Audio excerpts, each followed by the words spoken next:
J'étais quelqu'un qui avait des problèmes dans ma façon de percevoir et de paraître physiquement. J'ai eu un changement de cœur, de corps, d'âme, d'ambition, de passion, des idées. Un changement aussi radical. Et j'ai prié Dieu, je crois, et j'ai vu ça plusieurs fois, et j'ai prié Dieu que ça se passe pour toi aussi. Ce changement qui ferait de toi, qui aimait vivre dans une vie de débauche, de désordre, de rébellion, changer à devenir une vie de sainteté, de sanctifié, de quelqu'un qui se donne au Seigneur, qui aime les choses du Seigneur et qui sert le Seigneur, qui refuse, qui dit non au péché, qui dit non au mal, qui dit au mal, non au désir du mal. La Bible dit, si quelqu'un est en Christ, il est une nouvelle créature. Les choses anciennes sont passées, voici toutes choses sont devenues nouvelles. Il a fait ça avec des drogués, comme des gens comme Nicky Cruz, qui était un ancien drogué, qui terrorisait la ville de New York. Ce jeune garçon a accepté Jésus, sa vie fut transformée. Il a fait ça avec des prostituées, il a fait ça avec Marie de Magdala, il fait cela encore aujourd'hui.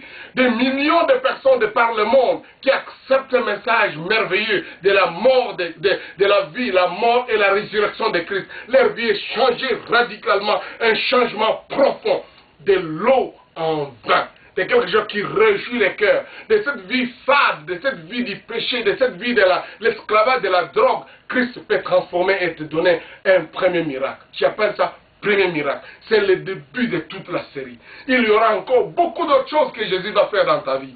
Mais le premier, c'est celui de changer ton cœur, de te transformer, de faire que tu deviennes une nouvelle créature, que tu sois différent de la vie que tu avais autrefois. Tu auras le dégoût de ce que tu vivais autrefois. Tu vas remarquer les changements profonds qui se manifestent dans ta vie. Parce que Christ est capable de faire. En fait, il est spécialiste dans ça. En fait, il est le seul capable de transformer la vie de quelqu'un. De changer quelqu'un de la vie du pécheur à la vie d'un saint. De la vie du prostitué à la vie de quelqu'un qui a l'amour du Seigneur et qui sert le Seigneur. De la vie d'un brigand, d'un rebelle, de quelqu'un qui est obéissant et docile et qui accomplit la volonté de Dieu. De la vie de quelqu'un qui n'avait pas de sens, qui n'avait pas d'avenir, mais qui peut avoir l'avenir, non seulement de l'avenir glorieux d'aller dans le royaume de Dieu, mais d'être utile dans la société. Christ est capable de te transformer et de te changer et de faire de toi le premier miracle. Et tu peux accepter ce premier miracle. Je parle de premier miracle parce qu'en fait, quand tu entres dans cette vie en Christ, de la nouvelle naissance, de la vie chrétienne, c'est une série de miracles que Christ te promet.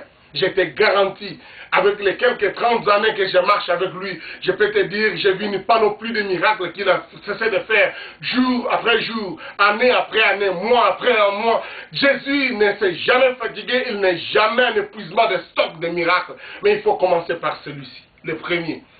Lui donner ton cœur et l'inviter dans ta vie. Et tu es prêt à l'inviter maintenant? Et tu es prêt à l'accepter maintenant? Êtes-vous prêt à le faire? Si vous dites, Jésus, oh Dieu, je t'invite, viens dans ma vie. Je sais ma vie est dépravée, elle est détruite, elle est monotone, et je suis fatigué, mais j'ai besoin de toi. Viens entrer dans mon cœur, viens entrer dans ma vie. Il te changera. Il est mort pour tes péchés. Il est donc ton sauveur. Il est là pour transformer ta vie. Il est capable de te recréer, de te régénérer. La Bible utilise la régénérer, de donner l'occasion de recommencer encore d'une nouvelle genèse de la chose. Tu peux être rafraîchi, tu peux recommencer, tu peux refaire la vie avec Christ. Le premier miracle que Jésus veut faire dans ta vie. Mais il ne peut le faire que lorsque tu l'invites. Comme ces gens l'ont invité à leur fête. Et il est devenu l'invité qui prend charge. C'est le second message que je vais donner dans cette série. L'invité qui prend charge. Comment il va te prendre en charge. Mais avant qu'il en arrive là, invite-le dans ton cœur maintenant. Pour qu'il vienne et qu'il te transforme et qu'il te change. Prie avec moi. Seigneur Jésus, j'ai entendu que tu es le meilleur changeur. Celui qui est capable de transformer ma vie. J'ai besoin de toi. Tu es venu dans ce monde et tu dis tous ceux qui t'ont reçu, tu leur as donné le pouvoir de devenir enfant de Dieu. J'ai besoin de devenir enfant de Dieu. Je ne veux plus rester dans l'esclavage du diable. Transforme ma vie. Entre dans ma vie. Fais de moi la personne que tu voudras que je sois. Merci Seigneur. Père, je te bénis pour tous ceux qui ont accepté ces messages et ont entendu ton appel. Quand tu as frappé à leur porte, fais le premier miracle, transforme-les Donne-leur l'assurance que tu les as acceptés dans ton royaume et qu'ils soient enfants de Dieu, nés de nouveau et qu'ils vivent avec toi. Seigneur, merci de transformer leurs idées, leurs pensées, leurs passions, afin que désormais ils voient les choses de ton côté, de la façon dont tu veux qu'ils soient. Glorifie-toi dans leur vie, Seigneur. Manifeste ta gloire par leur conversion. Au nom de Jésus, Amen. Que Dieu vous bénisse. On se revoit pour continuer notre série.